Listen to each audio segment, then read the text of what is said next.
Warning! The Stone Age Gamer podcast includes a lot of bad language. Cover your motherfucking ears.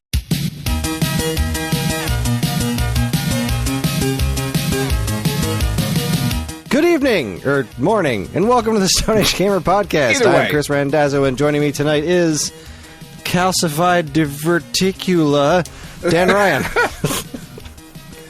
You know, I refuse to believe that everyone was kung fu fighting. Songs don't lie, Dan. We had plans tonight, and today. Tonight? Yeah, we had plans, but they're not happening, because things have happened. So, hold on to your butts. The Stone Age Gamer podcast starts now.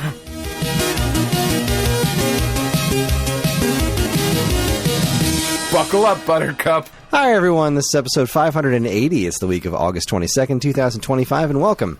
For anyone new here, this is the official podcast of StoneAgeGamer.com. Dan and I talk every week about what's happening in the world of video games from a retro gamer's perspective, as well as whatever the hell else is going on in our lives.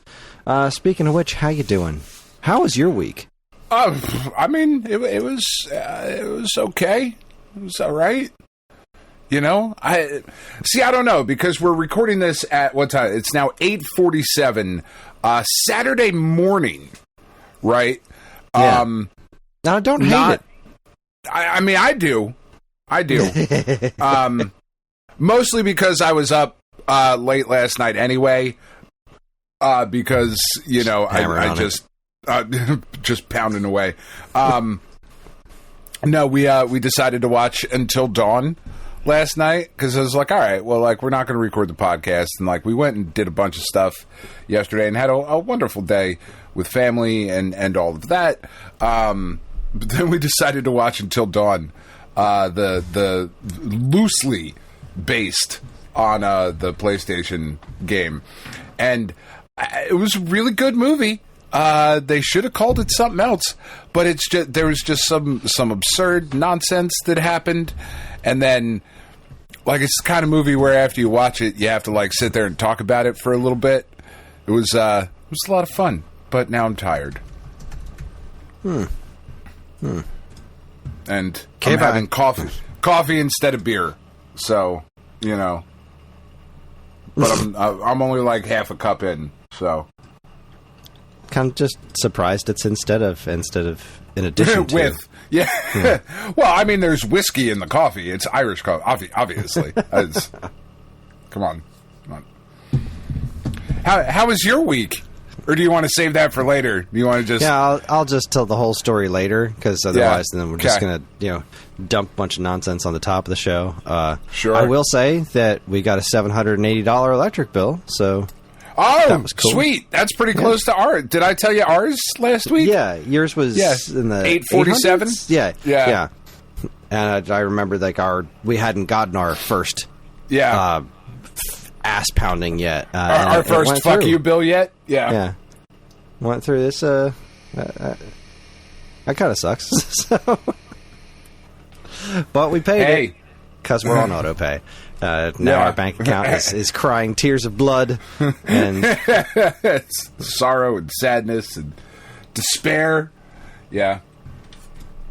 And it's going to happen again, right? Like next month is going to be another big old bag of fuck you, because like next month is going to be July, and July was also, extraordinarily hot. Well, I can't imagine. I can't imagine the electric company is going to be like, you know what? Let's absolutely just brutalize them for 1 month. But then, like, we'll be nice guys about it. We'll pull it back. It'll be okay. We'll pull back the next month, and they'll be like, oh, what good people they are. That's how that usually works, right? That's how that works. Yeah, 100%. All right. No. Well, it's, yeah. So we kind of had a feature topic, but things have been rather unpleasant in the Randazzo household this week, so we're recording later than usual, and we're also going to try and keep things ever so slightly shortly. So, surprise, surprise, bitches! It's time for my favorite segment, your favorite segment, everyone's favorite segment. Strap yourselves in for week old news. Welcome to Week Old News, where we talk about all the news that was new a week ago. And let's see what we've got in the world of Week Old News. I don't even know how many stories I saved, because again, this week has been very interesting. Sure. Looks like I've saved quite a bit. So Let's we didn't get into do we talked about the Nintendo Direct was last, the indie showcase. We covered that already, right? Yeah. All right. So we talked about the Tron Catalyst developer. Okay, so I think this is what I'm talking about. Yeah, this was from Monday, so this has got to be from this week. So let me just clear a few things off my plate here to make my notes a little bit less confusing. Okay. Just getting rid of all of last week's stories. Okay, so first up, Time Extension reports Mega Man's 1994 animated series is getting the definitive home release fans have been waiting for. Yeah. A Blu-ray, this is... I mean, so it's good, right? Because I walk through... through the stores and whatnot, and I look at things and I'm like, oh, that's a really good price for this piece of physical media, but it's on DVD, and I'm just not buying DVDs anymore. Right.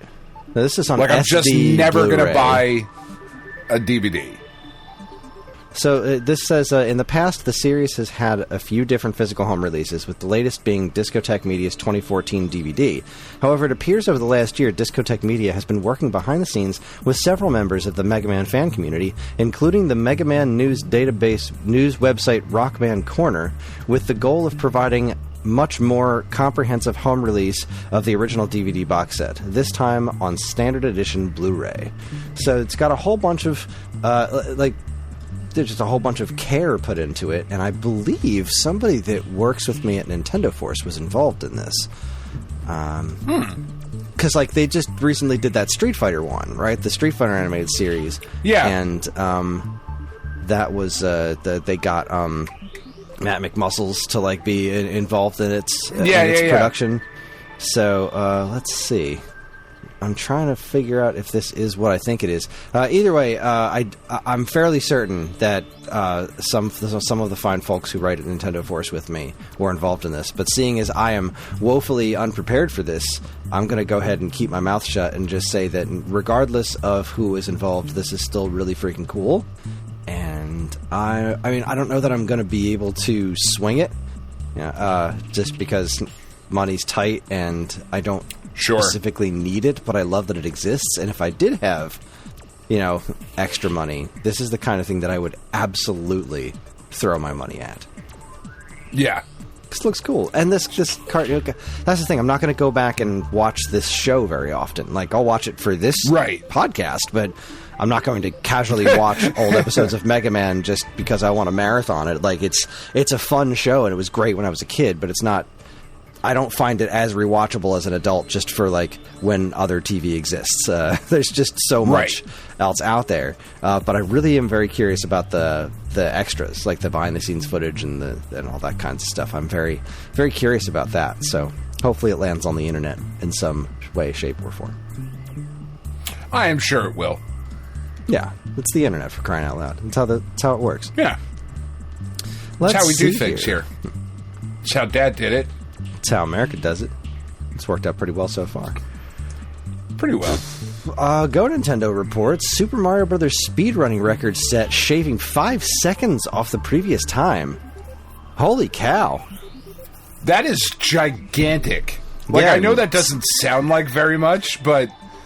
In speedrunning, that's so huge. We're talking shaving tenths of a second off is usually what we're going for here. And this person... All right, so this is for a warpless run. So this isn't a no warp pipes. According to Go Nintendo, the previous record for this run was 18 minutes and 54 seconds, but Niftsky is the person who broke it, has managed to obliterate that. You can see Niftsky's world record run in the video above, which shows him wrapping up the game in 1849.972, which is a whopping 5 seconds ahead of the previous record. To put this monumental achievement into perspective, this is the biggest leap this category of speedrun has seen since all the way back in 2013. Quote Nifsky, "Oh my god, that's my hardest world record ever. This is not real. This is not real. No way. That was full autopilot. It doesn't feel real. It actually doesn't feel real." Good for you. Good for this fella. Yeah, that's awesome. I'm looking forward to the inevitable video that shows what he did that was so different, because I'm not up on the warpless Mario Brothers speedrun strategies, so I'm very curious what he did that was so different from previous world record holders. But it's a hell of an achievement. Way to go. Yeah, it's pretty amazing. Let's see. I'll skip that one because I have a better version of that story coming up later. Ooh, this is so interesting to me. Push Square reports Katsuhiro Harada wants to show off the unfinished Tekken Cross Street Fighter. Yes, please do. I have been fascinated by this project.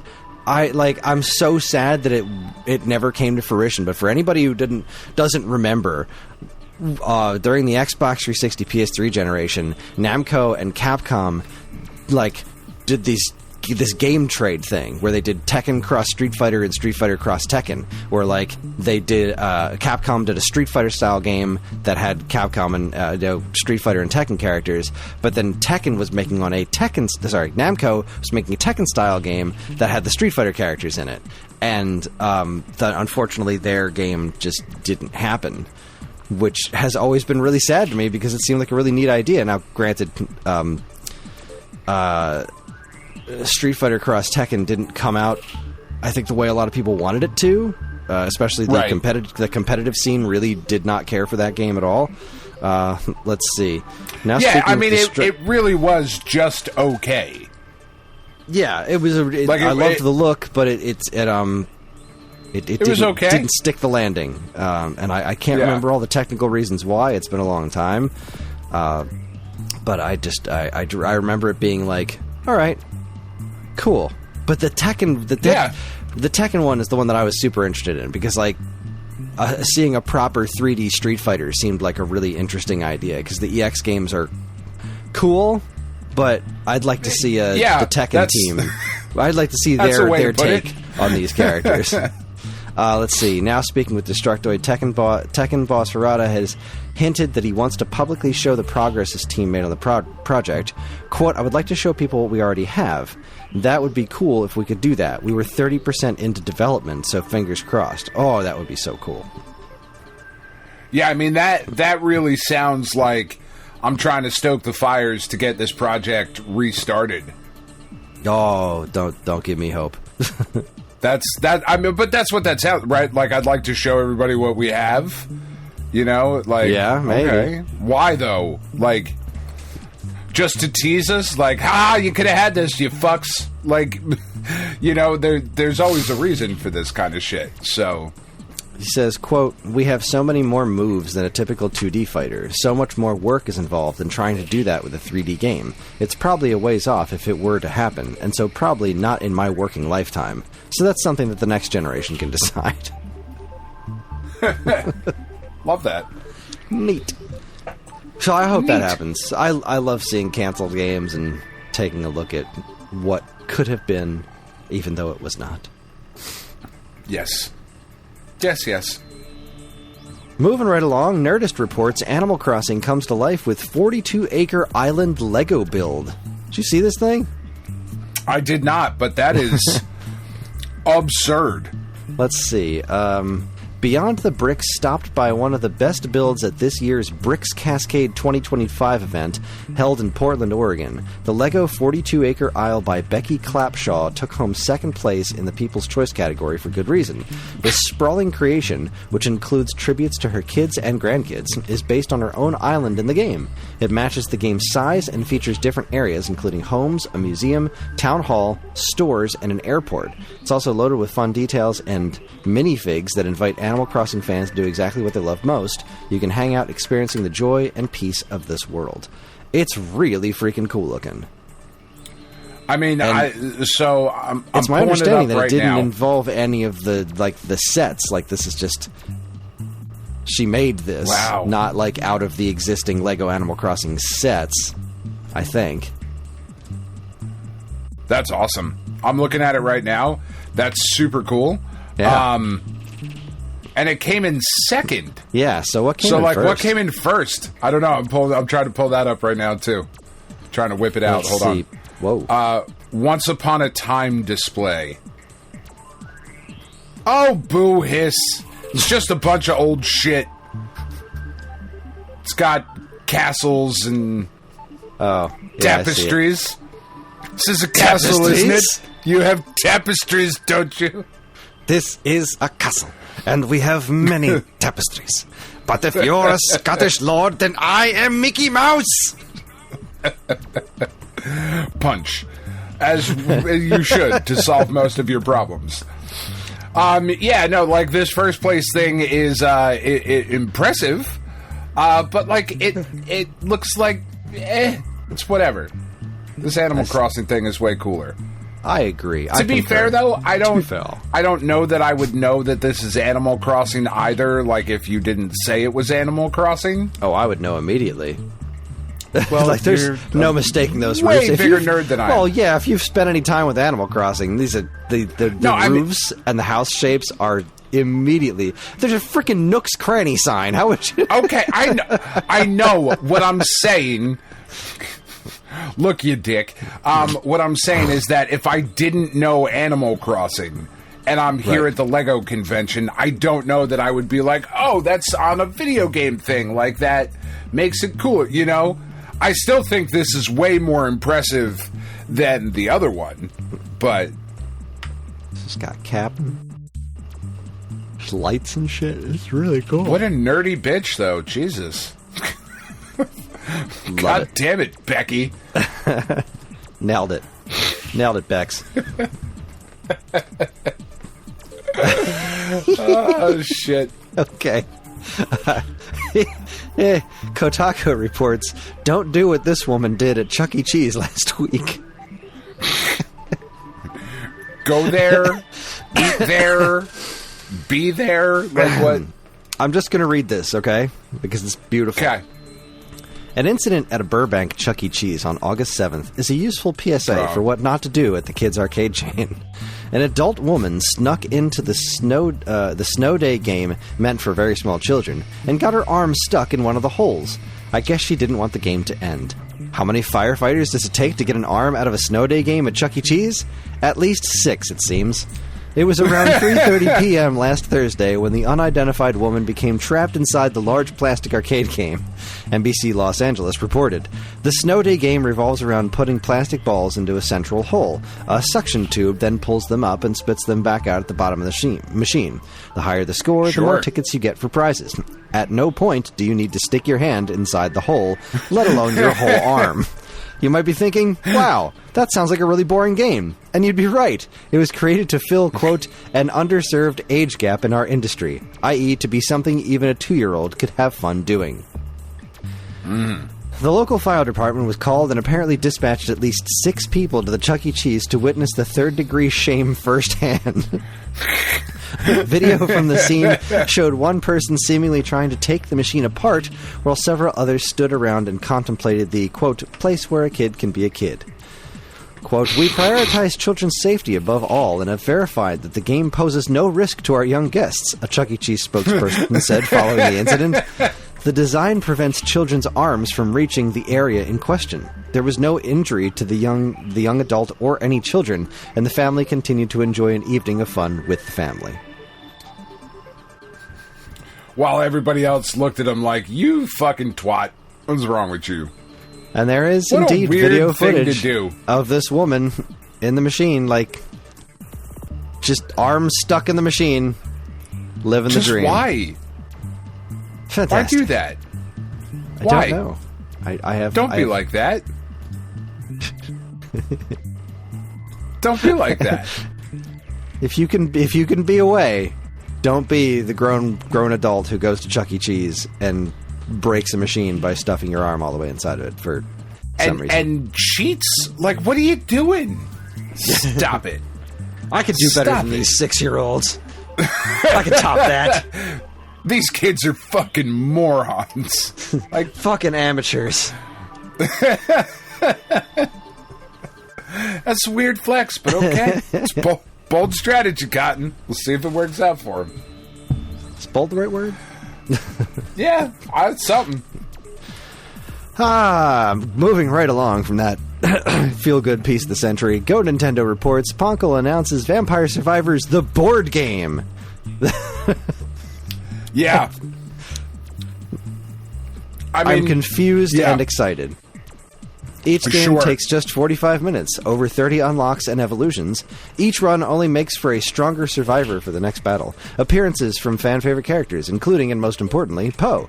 Choose to start the game as Antonio, Imelda, Gennaro, and Pasqualina. Fight to gain experience and level up each deck to become more powerful, evolve weapons to do massive damage, unlock new content with every one, featuring weapons, passives, characters, and evolutions. I am fascinated. I don't know how this will work, and I'm excited to find out. Yeah. Oh, it's okay. It so doesn't make it actually does much sense. Let's see. It says players take turns playing cards from their hands to move around the game board, attacking enemies and gaining experience to level up. Between players' turns, the enemies fight back, triggering special attacks and creeping ever inward toward the survivors. By evolving their weapons and participating in strategic cooperation, players attempt to fight off waves of enemies until an ultimate showdown with Red Death. After each game, players unlock new content to enhance their next run. This sounds like something I'm going to need to have. Because I'm pretty sure this might be a board game that we can play with the family that John will actually get into. Yeah.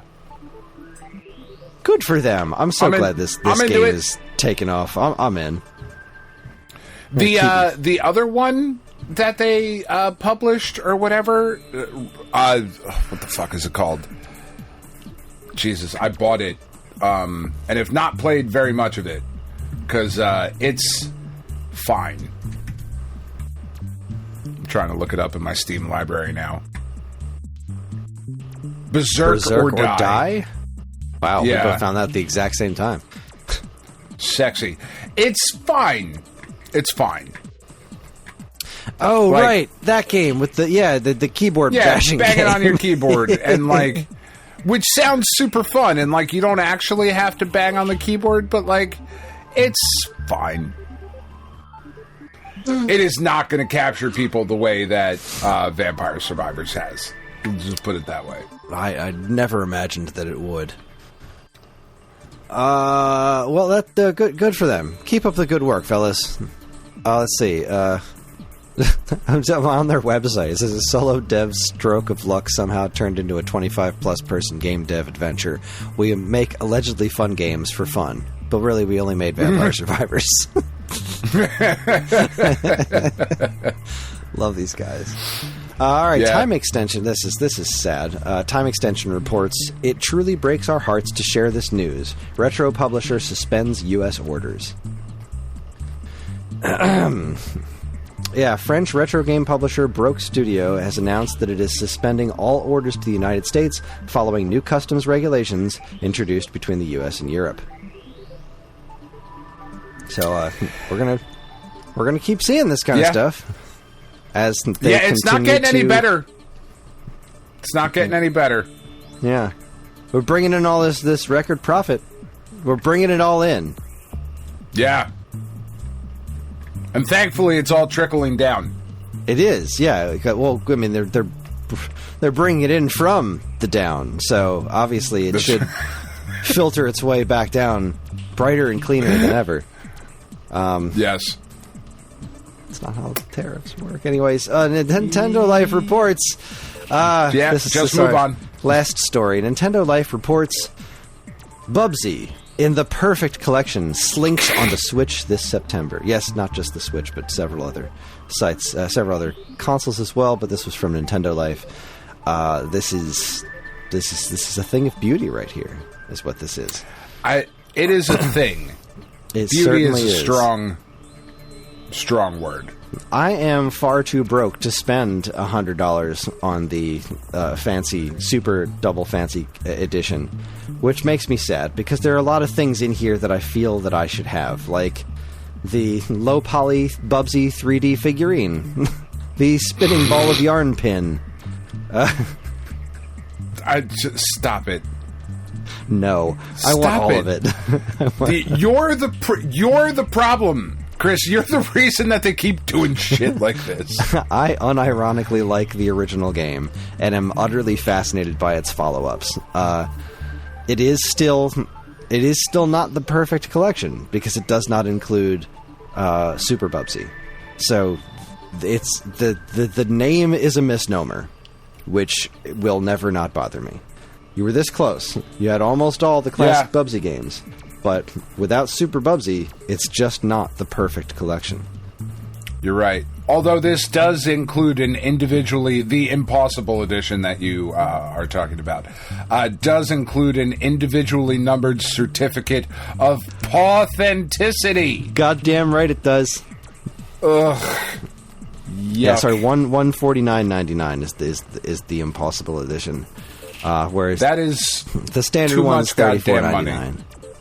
But what's fun about this, all amusement stuff aside, what is legitimately cool about this collection is that it seems that Digital Eclipse has had a bit of an effect.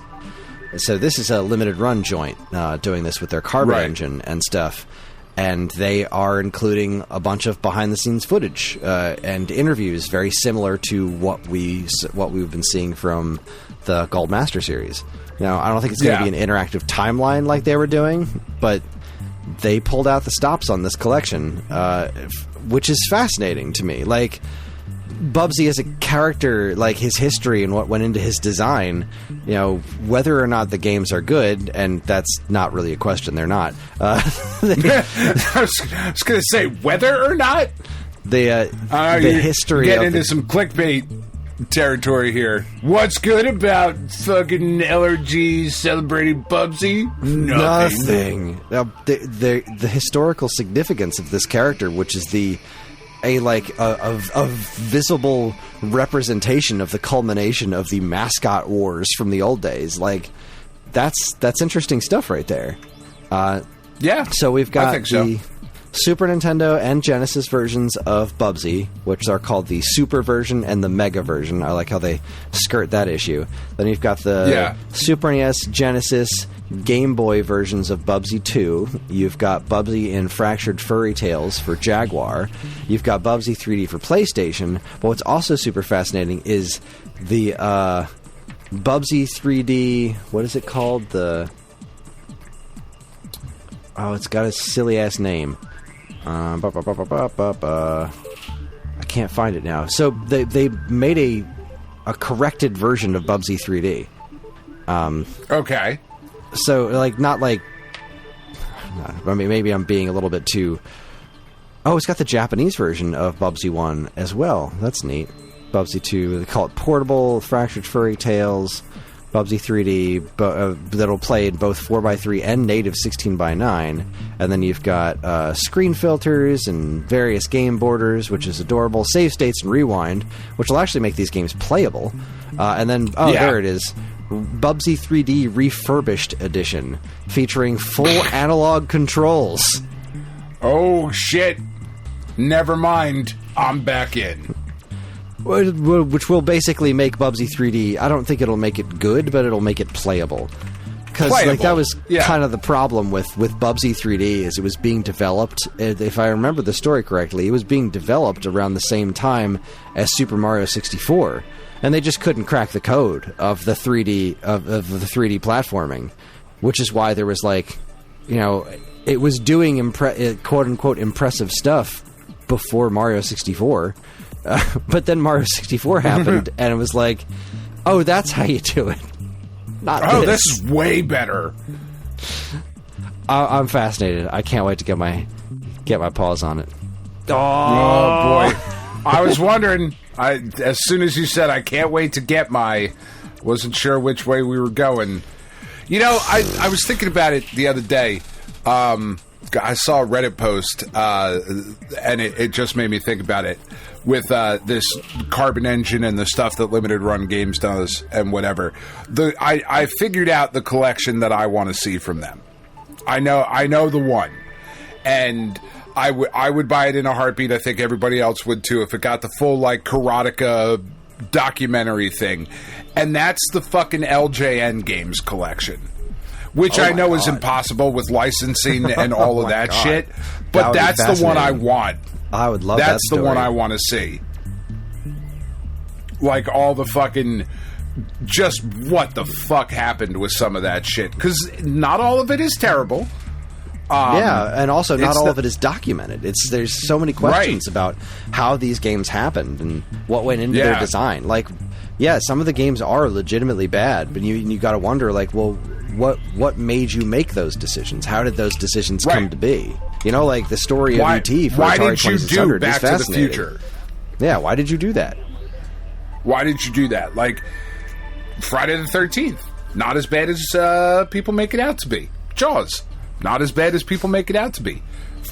Back to the Future might be the worst game ever made. It's hot garbage. It's funny to me how many retro collections like this I am super excited for this year. Like, I'm really excited for this Bubsy collection. I'm really excited for a Mortal Kombat Legacy collection. And I'm really excited for that Atari 50 DLC that adds all the Namco stuff. Yeah, that's really cool. What a year to be me, huh? Yeah. I mean, this is working out pretty well for you. So Bubsy comes out game-wise, like everything else is terrible, but... Bubsy comes out September 9th. I am hoping against hope that I will be granted permission to review this one. Because I'd like to think I'm the biggest Bubsy fan on staff at Nintendo Force, but I don't know for sure. I mean, one can hope. One can hope. There shouldn't be bigger Bubsy fans. There should not be. No, there should not be. Oh, boy. All right, well, that's week old news. That's all I have. Did you have anything? No. All right, then that wraps up week. Well, let's check the feed. Let's see if I missed anything yesterday that was super exciting. The best K-pop Demon Hunters cover songs and dance videos on YouTube. Oh well, never mind. Yeah. Let's talk about it. No, that's everything. Oh, apparently Pokemon Legends ZA is pretty good. There's the demo for that was out at the World Championships, and I haven't read too much, but the headlines make it seem like there's some pretty positive reviews there, which is neat because I didn't think it looked very good at all. But no.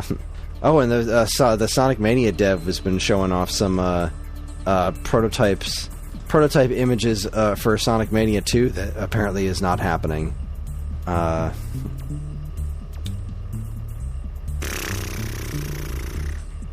Izuka-san said, although Evening Star did not continue to full production on the game, at which point Arzes took the helm and made Superstar's longtime Sonic team.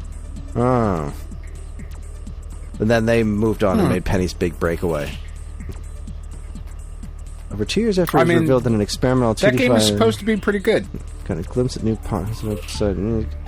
Okay, so this is just like new. Wow, this looks really cool. This Sonic Mania 2 stuff. Yeah. Kind of I really liked Sonic Mania. I thought that was extraordinary. And I'm kind of bummed that we're apparently not getting another one, because that was like the best Sonic game I'd played in ages. Yeah. Alright, well, yeah, that's week old news, so we're going to take ourselves a quick break. When we come back, we're going to hit you with the checkpoint. Talk about what's been going on and what we've been playing. You're listening to the Stone Age Gamer podcast from geekade.com. Stick around.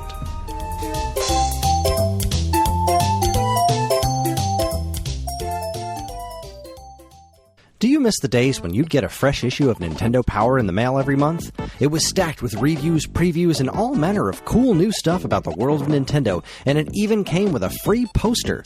Well, you don't have to miss those days anymore, because Nintendo Force is here.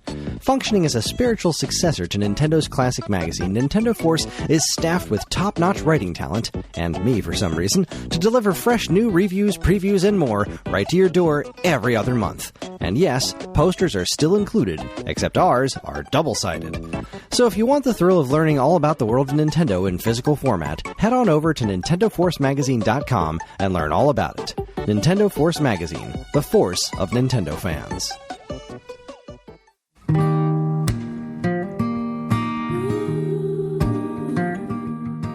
We are Safe at Home, the leading dog rescue in the heart of New Jersey. Are you searching for a loyal companion, a dog that will bring love and joy to your home? Look no further than Safe at Home. At Safe at Home, we believe in giving every dog a second chance. We rescue, rehabilitate, and find loving forever homes for dogs in need, right here in the Garden State. Our dogs are ready to make a lasting impact on your life. Each one has a unique story, a wagging tail, and an incredible capacity for love. When you adopt from Safe at Home, you're not just gaining a pet, you're becoming a part of our family. Our dedicated team ensures a seamless adoption process, providing ongoing support and guidance. With New Jersey's beautiful parks, beaches, and trails, you and your new furry friend will have endless opportunities for adventures and cherished memories. Safe at Home relies on the support of compassionate individuals like you. Your donations and volunteer work enable us to continue saving lives and finding forever homes for these amazing dogs. Join us in creating a safer, happier community for dogs in New Jersey. Together we can make a difference and give every dog the chance to feel safe at home. Visit our website or call us now to learn about how you can be a part of the Safe at Home mission. Safe at Home, because every dog deserves to be loved and protected. www.safeathomerescue.org.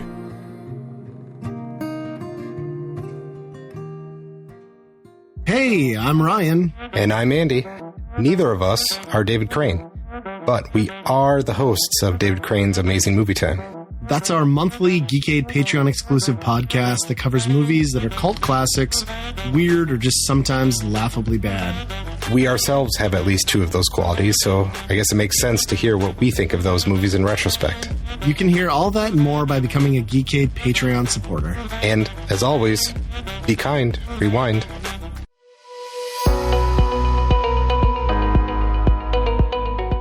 Hi everyone, Kris here. Podcast listening is free, but podcast creation is not. That's why the Geekade Patreon exists. In an effort to help us pay the bills, we've got a Patreon page set up where you can gain access to our monthly podcast topic schedule, get early access to many of our shows, and more. If you'd like to help support Geekade and keep these shows running week after week, head over to the Geekade Patreon page, linked in the show notes of this very podcast.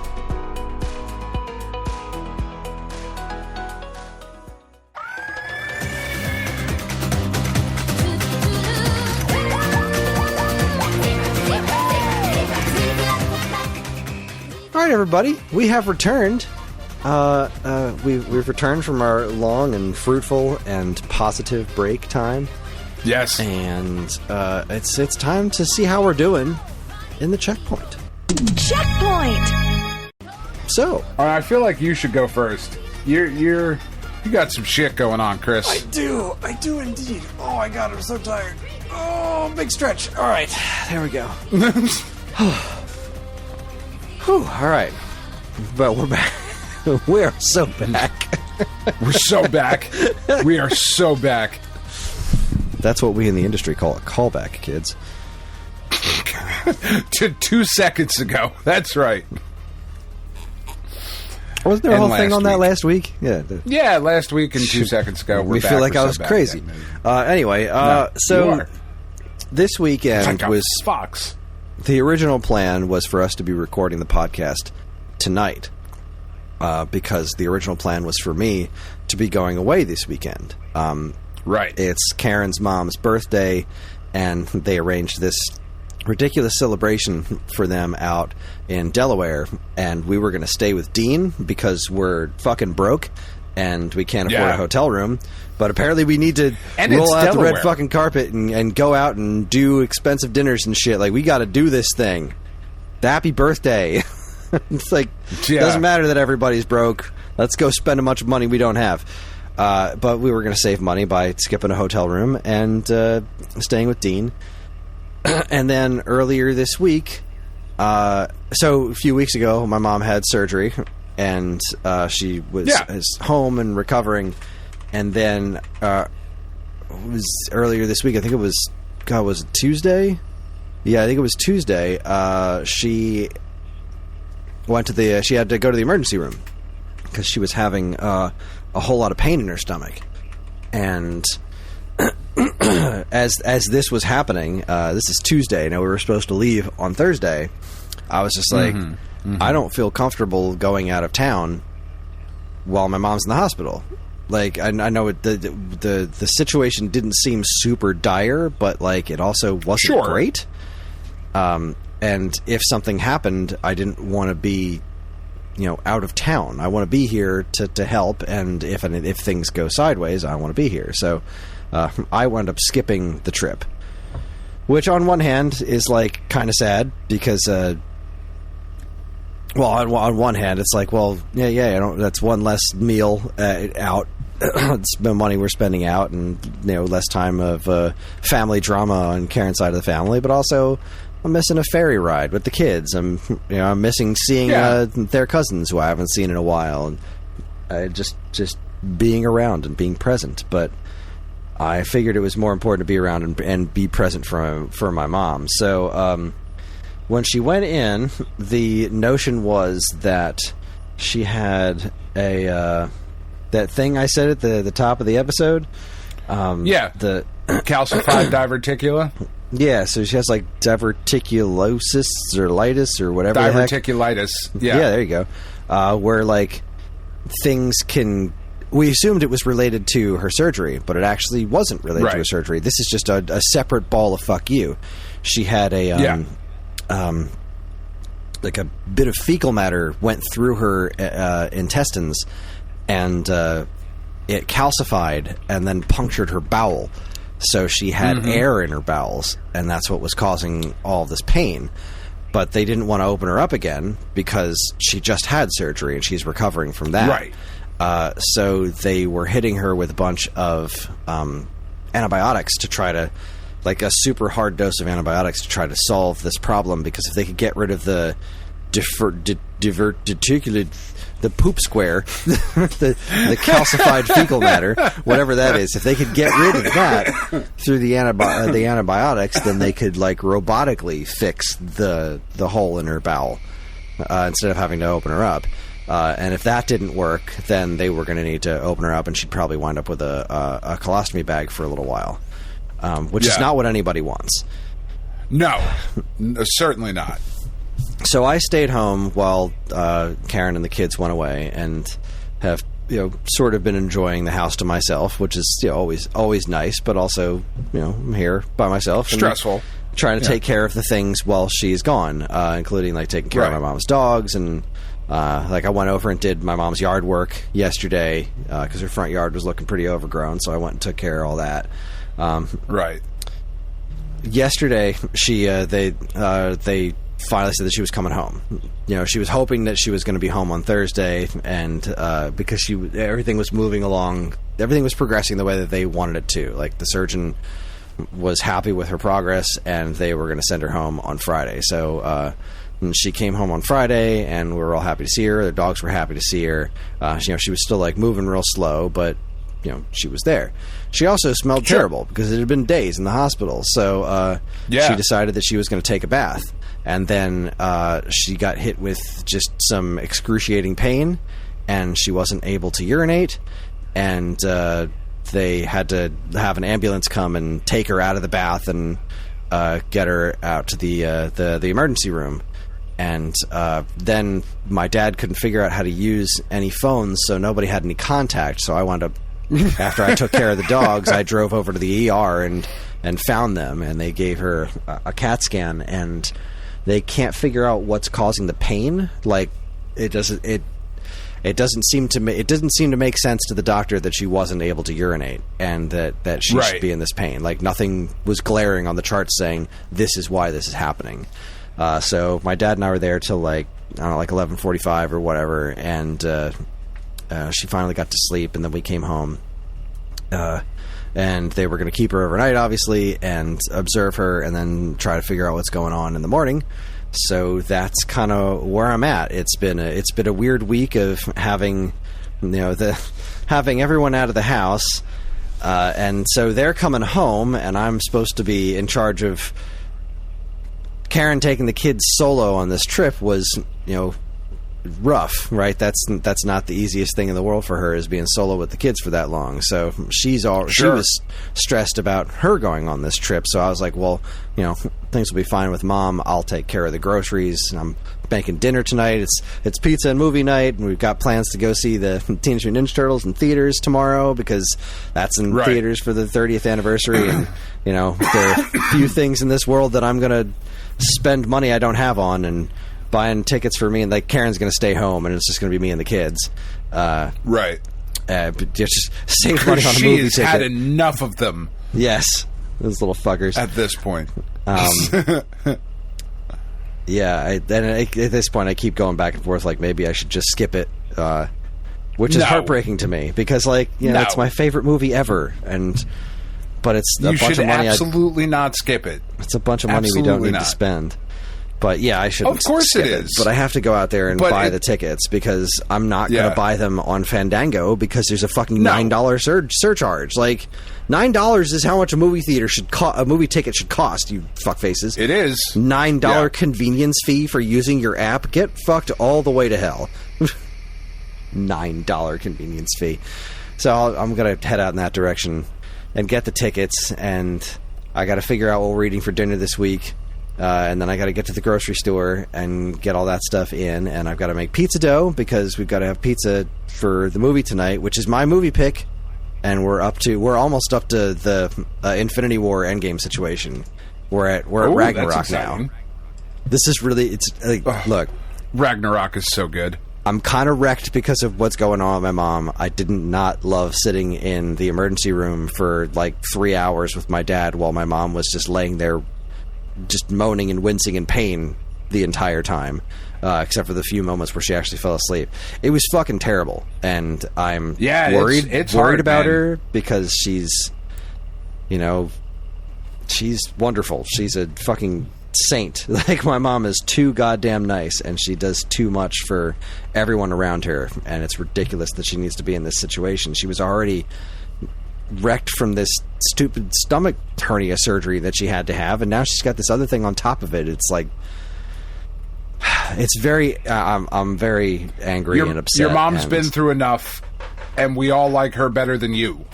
Yeah, I can think of at least 3 other people that should be going through this than her, that deserve it far more. At the very least 3. Yeah, at the very least. Yeah, no, your mom is a wonderful, wonderful person. And thankfully, like, diverticulitis is awful, but not the worst thing in the world if it's caught. Yeah, it's not unmanageable. Certainly not. And there are plenty of professional athletes.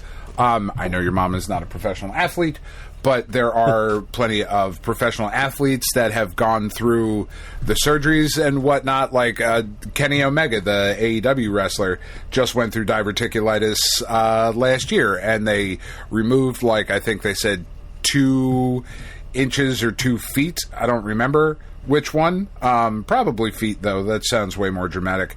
Of his colon, and now he's back in a wrestling ring and throwing himself all over the, Now, your mom is obviously not going to get back in the ring anytime soon. I know her matches were very good back in the day. But it's just not the worst thing in the world. It sucks, and it's awful, and it's a procedure, and all of those things. But at least it sounds like they are catching it in time to be able to handle it. Yeah. But she shouldn't have to go through it. That is fucking awful. And it's undignified, and it's all of those things. Yeah. Which, that to me, like, I know my Uncle Harvey going through his stuff, similar kind of situation of just, like, not having to have a colostomy bag, but having to walk around in his, 80s with a fucking catheter and a bag. He's like, dude, what the fuck is going on? This is bullshit. I'm a grown-ass man. I can't fucking pee? Like, what is happening? So, yeah, it sucks. It sucks. It does indeed. But on the opposite side of the spectrum, because you gotta find the good somewhere. Like I said, we're up to Thor Ragnarok right now. And you know what my kids have no idea is in that movie? What? Hulk. Oh, really? They've never seen a trailer for it. They don't know where Hulk is. And they've asked, like, you know, after what was it, Age of Ultron, they were like, well, where's Hulk? And then, like, a movie or two later, they're like, well, yeah, but I want to know where the Hulk is. They have no idea. He's going to show up. He's going to show up in that arena, and they're going to be like, yes, they're going to be right there with him. Like, they're so excited. Great. I cannot fucking wait to watch this with them We tonight. know each other from work. It's so funny. Oh my god! Like, they just have no idea it's coming, and because they just think it's a Thor movie. Great. I'm very, very excited great. about that. That's going to be really fun. And then I get to go see Ninja Turtles in the theaters, which has apparently been like remastered and stuff. Like, they really put the work into it this time. So it's one of the reasons I'm so excited about it. Because the other thing that I can't afford to buy is they're releasing a 4K Blu-ray set of it, because it's been remastered in 4K, and like, they actually really did the work on it. And there's a bunch of behind the scenes stuff that's never been shown, but they're apparently going to be showing that at the Fathom event that we're going to. So nice. That's another big reason why I really, really, really want to go see this. So we will see. Yeah. So I'm looking. I just looked it up. So it's the whole trilogy they remastered? Because fuck, I do not really want the other ones. Like, 2, I'm really not interested. I have some connection to 2. 2 is fine, but it's like 1's a fucking masterpiece. 2 was fine, but way more childish. But it has some great moments in it. And it does. 3 is Kino is just really fun. Bad. 3 sucks. A little too rough. Come on, it's a great line. Yeah. I might have to pick this up. I'm very interested in $70 isn't that bad, though. It's not. I just don't have it. Right. I'm surprised it's only $70. Honestly, for 3 remastered, upscaled 4K, you know, with features and all that stuff. Like, shit. That's like, each interesting. one is about like $30 to begin with. You know, like a brand new movie. 4K is like $30. I see. Okay, so I had read the report on it, and they said that the box set was $100. But now I'm seeing on Arrow's website, it's going to be $100. You can save $30 on it right now. So if you buy it, if you pre-order it from their site, you can get it for $70. That is a pretty solid deal. I just don't want the other ones. But if the other ones have, let's see. Original brand new lossless director's stereo commentaries audio for all 3 films. What's the behind the scenes stuff? That's what I want to know. Full list of extras to be announced on September 26th. Well, that doesn't do me any good right now. That's not helpful. Yeah, because, like, obviously I don't want to watch Ninja Turtles 3, but if there's a really interesting commentary on Turtles 3, I would watch through that once. And if there's a bunch of cool extra features talking about the making of Turtles 3, because, like, that Turtles 3 was just a dumpster fire on all levels. Like I mentioned Matt McMuscles before. He did a What Happened episode on Turtles 3, and it was really interesting, like, how they went with a totally different studio to do the puppetry, which is why they look so different. Because, like, Turtles 2 had a lot of issues, and that was a lot of, like, studio meddling and whatnot. That made the movie what it was, because they wanted it to be more kid-friendly. Because, like, I didn't think it was bad when I was a kid. I thought it was fucking amazing, because it's such a fun kids movie. It is more, it's less dark, it's less violent, overtly violent anyway. But it was dedicated to Henson. You know, it was because it was after he died, but he worked on the first one, and so Turtles 2 was dedicated to Henson, and, you know, the puppets still looked really good. But, man, Splinter in particular, the third movie, Splinter, is just an abomination. It's just an affront to humanity. It's real bad. So horrid. Real bad. Anyway. Well, apparently, I mean, if it helps at all, apparently, from what I understand, because I've been looking into some of this stuff of, like, getting, you know, like we've talked about, like, grabbing more physical media and whatnot. and just kind of looking at these 4K transfers and watching some videos on YouTube and whatnot. Apparently, this Arrow video is like everything we wanted Criterion to be. You know, of like they just do a really, really good job, but they do movies we actually give a fuck about. You know, to a point, like they have a ton of shit that you wouldn't care about, but like I'm looking right now on their page of what I can buy, and right now, and I just got my Stone Age gamer money. I could buy a fucking 4K upscale of Cobra, and I might because I fucking love that movie. Fucking Sylvester Stallone being Marion Cobretti, so good. But like, do I need Barbarella in 4K? Like, I don't, but I kind of do. I fucking love Barbarella. Anyway, yeah. All of that is to say, I think it will be worth it. Yeah, I'll see if I can scrounge up $70. I still have my gambler money in, like, I still have $400 in my accounts in hopes that that's going to come back at some point. But so far, it's been a couple of weeks of no movement, so we'll I mean, see. You could have $330 in there. Yeah, I might just do that for myself. I might just give myself that little gift. But kids' birthdays are coming up. Christmas is coming up. Fuck them. Fuck them. It's fine. There's a what have they shortage done of lately? There's no shortage of expenses coming my way. Still, my washing machine's still broken. I'm still spending money going to the laundromat every week. My fridge still doesn't make ice, and got to do ice cube trays every day. There's still windows that need to be repaired. That was the plan, to repair some windows come September, and now the cracked windows in the bathroom is still going to be cracked through the winter again.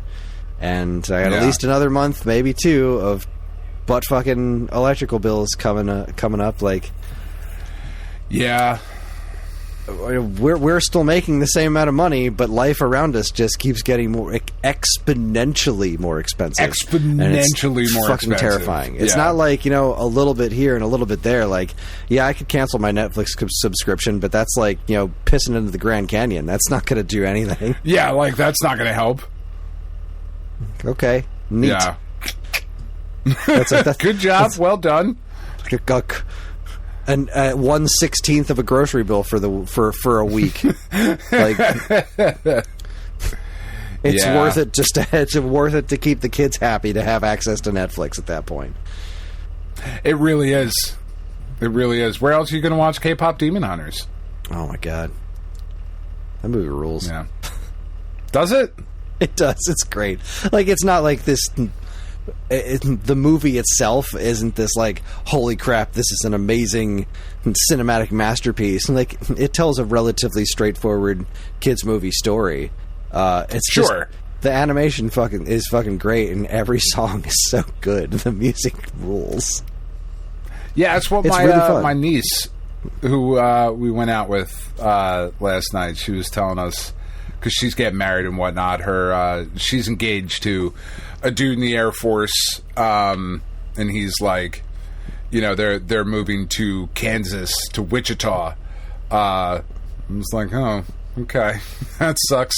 But like, so they're engaged, and you know, they're young and doing the whole like just everything that you would expect young fucking military family to be. And we were like, all right, well, you know, Tori's here for a little bit, so like, you know, we'll take her out and go to dinner and do, you know, like that whole thing.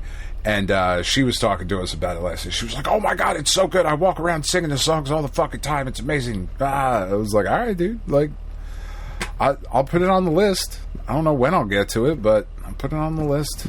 It was unavoidable in this house. Like, there's just absolutely unavoidable. The music is almost constantly playing, and when eventually it was going to be Ellie's pick, and she picked it, and I was genuinely entertained.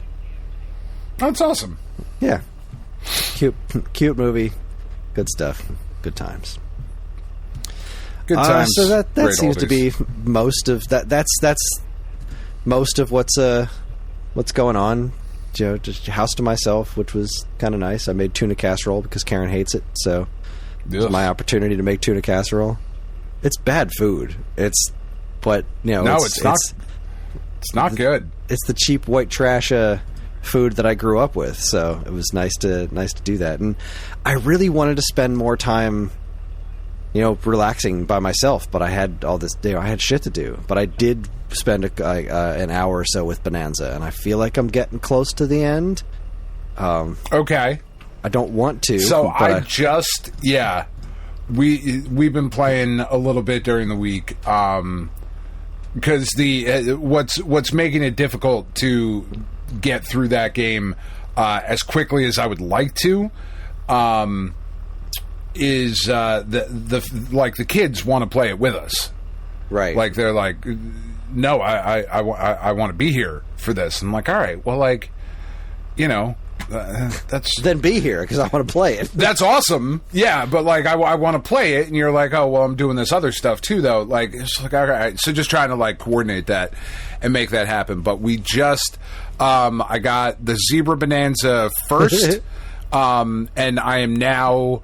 The last thing we did was I stopped right before it was time to do the find the 2 record pieces for the ostrich. And that's that's where we stopped.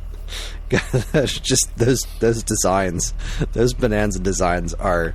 Oh, they're so good. They're amazing. They're so good. They're abominations, but they're amazing. Oh, yeah.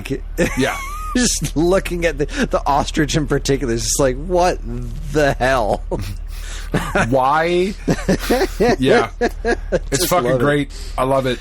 I love it. I really, really do. I just got past the Ramby races. Again, I don't want to spoil nothing, but those were in the trailer.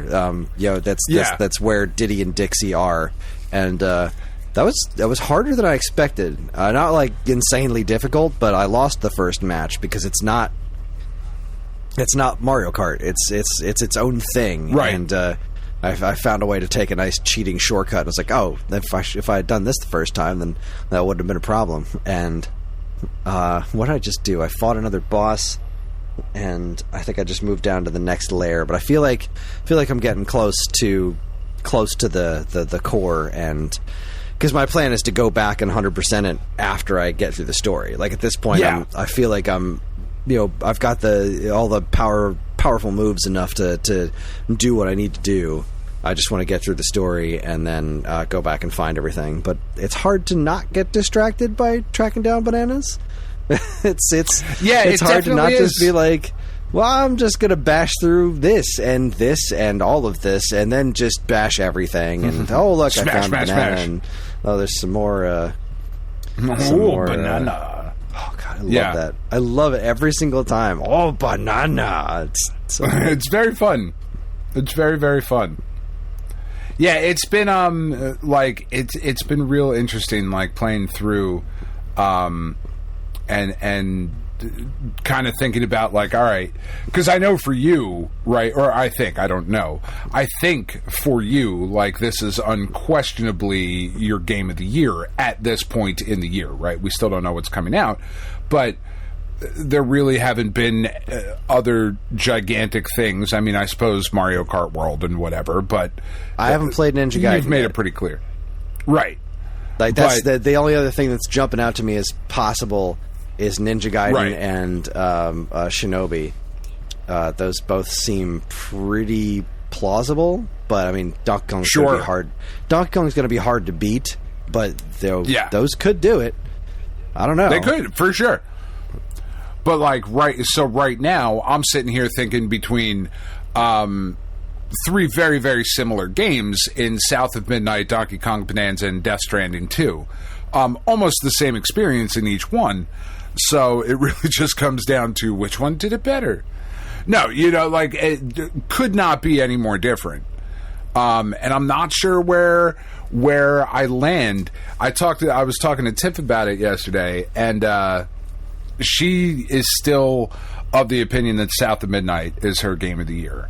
And I was like, all right, that's pretty interesting. I don't know where I've landed, though. Because I feel like with Death Stranding 2, I kind of lean towards that as my game of the year at the moment, but I have to finish the story. You know, right now, like, I spent a lot of time this week. It was infrastructure week there on the beach. I spent a lot of time building up the roads and the monorails and, like, all of that stuff, and doing, you know, like, being... What's so weird to me about it is that I don't like doing this kind of shit in, like, Breath of the Wild. Like, I don't like the, you know, like the crafting and doing all that stuff and resource management and all that. But here, when I'm, like, rebuilding the world, I don't know, it just, like, it hits differently for me. And I'm like, yeah, I'll totally spend time farming materials to rebuild roads and monorails and bridges and complete these things. And, yeah, like, it's very, very strange. But I just get so endlessly sucked into that game. It's very, very strange. I love it, though. I really, really do. I love delivering packages. Good for you. I do. It's so good. And it's such a pretty game. It's such a good-looking game. I mean, there's a lot of really gross bits to it, and there's a lot of really, like, you're in the middle of doing a delivery, and all of a sudden a dude pops up. Like, I don't want to spoiler it for anybody who hasn't gotten to any of these bits yet, but, like, people start popping up out of the tar, and they're in coffins, and then giant cybernetic ninjas pop up, and, like, but not fucking, not Grey Wolf, but, like, this giant samurai mech thing. Like, it's just like, what the fuck? Okay. I'm just going to go back to delivering packages. Like, in between all this just wild ass shit. It's awesome. It's so good. So good. Yeah. Well, I don't know. I don't have anything else. That's been my week. Yeah. That's been my week. I mean, that's worried about my mom. I got a bunch of chores to do and theoretically fun things to do this weekend, and then it's right back to the grind on Monday. Yeah. Some local friends invited me to a pool party that I'm not going to go to, but I'm going to swing by because it was very nice of them to invite me. That is very nice. Yeah. All right. Well, I'm good with that. You cut it there. Go get to work. Yeah, well, that's it, everybody. Sorry for the short show. I'm not. It is what it is. You're fine. Yeah, you got shit 580 episodes in. Every now and again. It's just every now and again you got to hit it and quit it, Kris. Like, come in, missionary, get the job done. Oh, you know who hit something? Wow. Who? Naga peed on Hopper's bed. Oh, what a bitch! What a bitch. So she's obviously sulking since Karen's not here. And, like, she slept downstairs the night before. I kept telling her, all right, it's time to go to bed. And she just looked at me like, no. Like, you've been hiding upstairs all day. What the fuck's wrong with you? So she just stayed downstairs. It's like, all right, whatever. And then I came downstairs with Hopper and, like, tried to give her breakfast, and she was like, no, Mommy didn't say I was allowed to eat, so I won't eat anything. And she won't go outside. And so I fed Hopper, and I was going to grab the leash and get her outside because, you know, she'll go outside if I put her on a leash and walk her. But she bolted upstairs. It's like, well, I got to go take care of Mom's dogs and walk my dog, so fuck you. Yeah.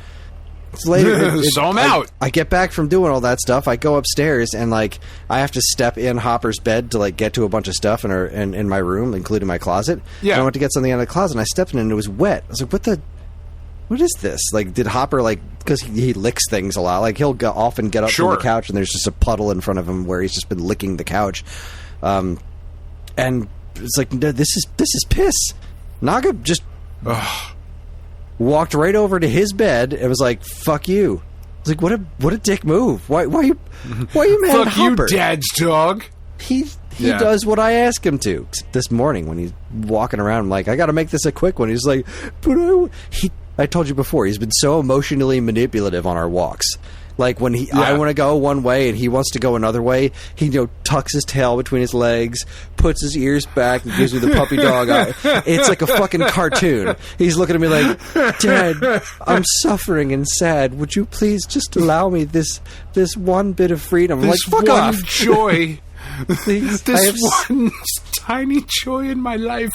I have so much sadness and sorrow. Please allow me to walk in the middle of the road. He's been really into walking in the street lately.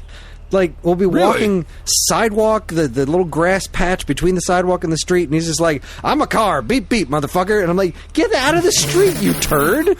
There's a whole sidewalk here just for us.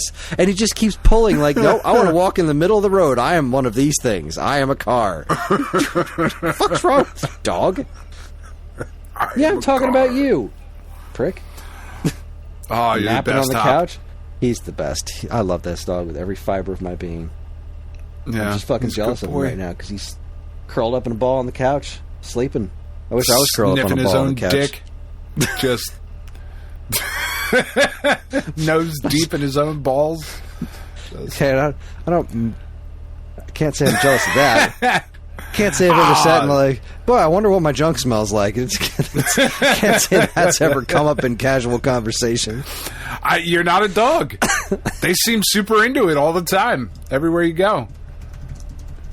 Oh, yeah. Sniffing genitals. That's where it's at for them. That's where it's at. It's fucking good stuff. Goodness gracious. All right. Well, now that we've gotten show. to the sniffing genitals portion of our show. That's our, join us next time for the genital sniffing cast. Next time we'll be covering the August 10, 20, 30, 40. Test.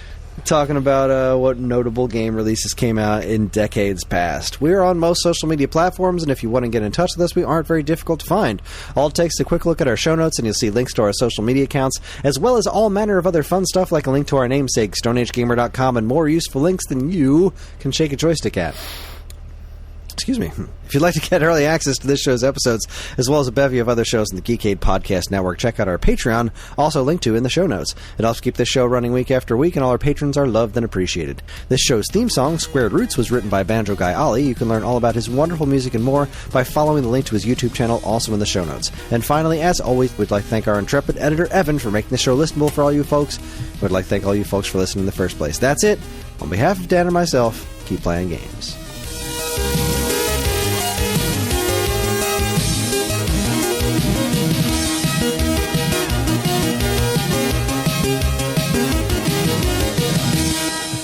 But so we watched Until Dawn last night. Until sunrise, sunset, and like that series? Like No. Wait. No, it's on your Plex. It's based on the PlayStation game. Oh, yeah. With the resetting killer clock. Yeah. That had nothing to do. My recollection, that had nothing to do with the video game, right? Nothing to do with the game at all. Okay. But it was pretty fucking good. It was, I mean, outside of the fact that they named it after something, yes. Yeah. Yeah, if they had called it literally anything else, those motherfuckers were exploding. We were watching last night. I was laughing so hard and so loud that Penn, who was so excited about the new video game that she bought yesterday, the Bendy and the Lone Wolf, or whatever, like she paused the game, came downstairs, was like, "What the fuck is wrong with you?" And then watched the rest of the movie with us because I rewinded it. Rewound? Yes, I rewinded it. Rewounded it. Did it. Watch this, hey, Kris. Hi, Kris. Good morning. Good morning. Yeah, good stuff.